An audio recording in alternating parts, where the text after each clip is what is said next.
Hey, what's going on, guys? It's Cameron here. Welcome back to a new video. I know it's been a hot second since I've done one of these videos, so thank you to all my subscribers if you guys are still with me. I appreciate you guys. Just had a lot of other stuff going on, but I'm back in it, baby, and we got a brand new season ahead of us right now. So today, guys, what I have for you is an FPS boost video. I've gone over these every single time a season's come out. For at least the past few seasons, so I wanted to cover this season, the best settings and the best colorblind settings, best display settings, and a bunch of other graphical settings that should help you get the best FPS possible. If you guys like videos like this, tweaking your settings to make sure they're the best customized for you, be sure to slap a like on this video. It does help me out a ton. And if you guys are really new, make sure to hit the subscribe button because I'm going to be coming out strong and getting you guys a bunch more videos this week. So if you guys are excited about that, join us on the journey. It'll be a lot of fun. All right, guys, so jumping right into the settings here. As you can see at the top of our settings, we got the display settings. So I do want to cover that real quick. The best FPS you can get is going to be in the full screen windowed mode. It even flat out says over here in the description that you will get better FPS, that the game will run slightly faster in full screen, so you definitely want to run full screen if you can. So yeah, full screen is the best for optimization. You'll get the highest FPS that way. Some people also like to run windowed full screen in case they need to minimize full screen quickly. In case you're embarrassed to full screen, don't want any of your cool brothers or sisters to see you playing Fortnite, you can quickly minimize it if it's in windowed mode. So some people like that, but if you want the best FPS, keep it on full screen. Now for the frame rate limit, this is going to depend on your hertz of your monitor. If you only have a 60 hertz monitor, that means you can only see 60 frames per second. And same with all other hertz monitors.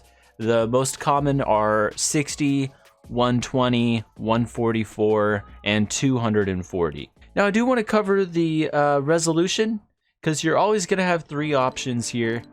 Now really, unless you're running kind of a lower end PC or lower system, you just want to keep it at the very right one, which is the highest resolution that you can muster in your system.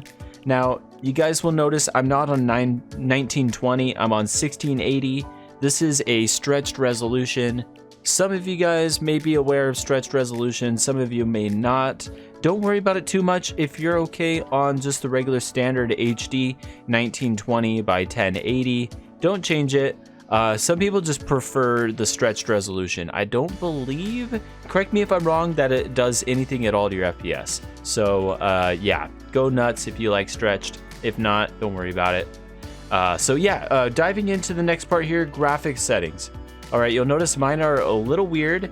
I'm doing a new thing that a lot of people have been trying out, which is Protonope 10, all the way at the max of Protonope, and also lowering your brightness all the way down to 50%. So yeah, guys, the reason why Protonope 10 is so common with 50% brightness, and the reason being is it makes colors really pop. I'll show you guys what it looks like here, going to the lobby screen.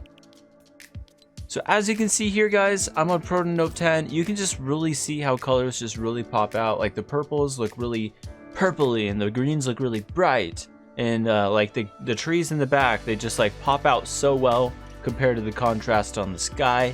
Now this has a lot of good utility. And the reason that it's such a beneficial colorblind setting is you can see things clearer, like llamas for instance. You can spot them easier.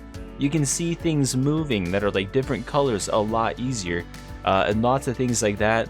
Also, when you're playing on like just 100% brightness, it's so bright that it's actually kind of hard to see some of the lighter areas because it all gets washed out in white. So having a lower brightness setting also really helps for that regard. Now you really don't need to use Protonope. If you guys aren't really like digging it too much, you could try these other ones. Another really common one is just simply having colorblind off and 100% brightness. This is what the game always is supposed to look like. It's just like this. Now you'll notice this is very bright, and this is where you'll kind of get sometimes like a little bit of eye fatigue.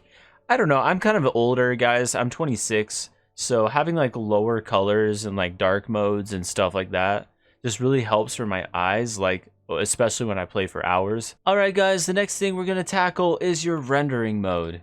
You know, there's 3 different rendering modes. I've always been a preacher of performance mode. I still think performance mode is king, no matter what systems you're running, especially though if you're running lower end PCs. But for like middle and higher PCs, you'll still benefit heavily from rendering mode on performance. It has lower input delay, it has the highest FPS, it has just so many perks. And it's also going to cut down on a lot of these settings. You don't have to fumble with much. So DirectX 11 is also a really good contender for the best FPS, with performance mode only beating it slightly, giving you, you know, like maybe 10% more FPS. So not a huge difference, but it's still not negligible. It's still a big benefit to have performance mode running. So guys, now that just brings us down to our graphics quality settings. So like for instance, when you're on performance mode, like I mentioned, everything's turned off. You really don't have to worry about much except your view distance, and you want to have your textures on low, but meshes. Meshes is a good option that you can actually get mobile builds, and really this is going to come down to personal preference. On the mobile builds, otherwise known as low graphics meshes, you're going to get a kind of like a simplified building interface where, like, you know, builds will look so minimal. I'm not sure if any of you guys have played on mobile, but you'll notice how like 8-bit and very simplified they look. This does give you a huge FPS boost though, so keep that in mind if you're choosing to go to regular you know, PC, Xbox, or console builds. That's what high is. You're gonna suffer a little bit of that FPS gain you can have on mobile builds, but it's also going to come down to personal preference. If you just can't get used to the mobile look, it's best really just to keep with the console or the PC builds and just keep it on high. But I myself really don't mind at all having the lower end you know, graphics quality for the meshes, so I keep it on low just to get the optimal highest FPS boost possible. Really guys, I mean, on any of these other rendering modes, you're gonna want everything on low anyways. So performance mode, if you're running low, you might as well just turn on performance mode on DirectX 11, DirectX 12. But you also get some other cool benefits on DirectX 11 that you don't get on performance mode. Some of these benefits are going to include, you can see the storm even more definitively and clearer. So on performance mode, you're really going to have a tough time seeing the storm, kind of like just an invisible pink wall. Now on Protonope 10, this is going to help you see the storm a lot more visibly when you're running performance mode. So that's why I think like this Protonope setting plus this performance mode setting plus low everything, I think this is like the best settings you can possibly have, but that's again just my personal opinion. Other than that, guys, those are your main in-game settings for lowering your FPS. Alright guys, so those are your main settings for lowering FPS when it comes to Fortnite when you're playing the game. Just to tackle some non-Fortnite ways to lower your FPS. The main thing is you just want to make sure you're not running any other apps, any other services, any other windows. This does take away from your ability to achieve the highest FPS possible, especially when you're running lower PCs. So yeah, make sure to have just Fortnite going. Some other things you guys can try, just as a quick bonus note, is you guys can try an FPS booster. I have plenty of videos on my channel about FPS boosters. There's a ton of free ones. Razer even has a really good quality FPS booster.